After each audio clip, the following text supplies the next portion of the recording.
22. They had to have seen that. They had to have connected to it. And just like, I mean, is it weird today or what? You're starting to see all these things come about. And you say, but I'm beginning to see what's happening. I'm beginning to see the things that are going on. And that gives me a deeper faith that God is real and the Bible is true. And these Pharisees, Sadducees, doctors of law, all these guys,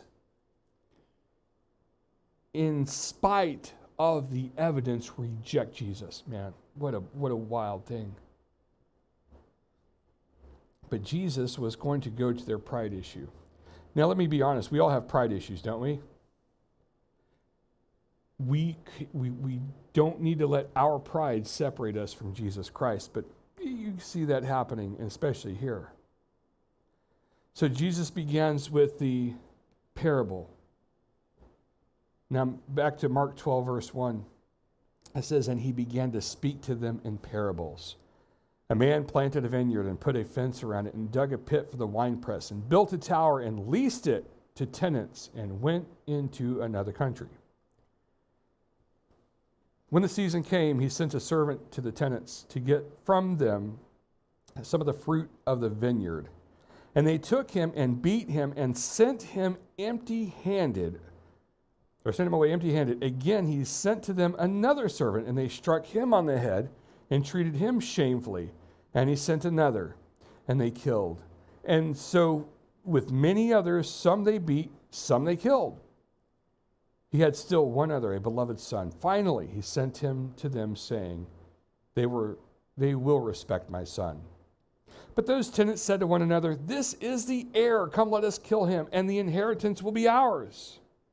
And they took him and killed him and threw him out of the vineyard. What will the owner of the vineyard do? He will come and destroy the tenants and give the vineyard to others. Have you not read the scripture?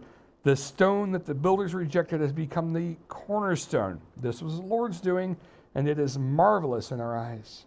Or this was the Lord's doing, and it's a question mark. I can't read it right with the right inflection. Verse number 12.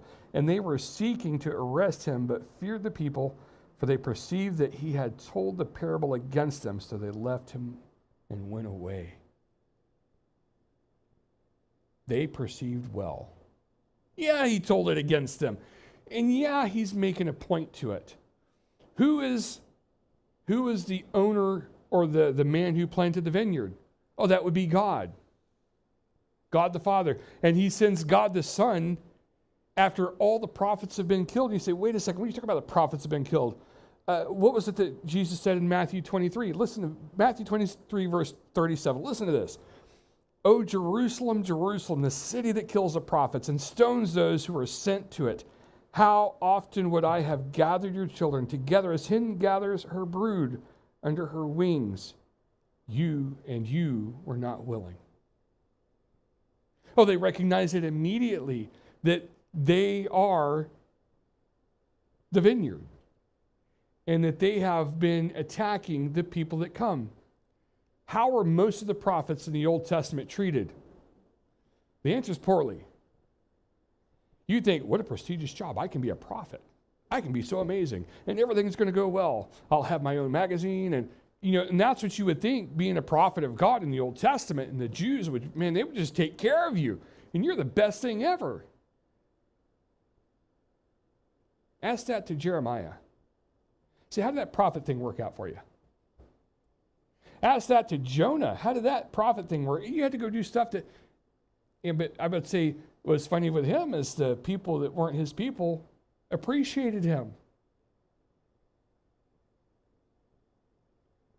God's prophets are most of the time not appreciated people.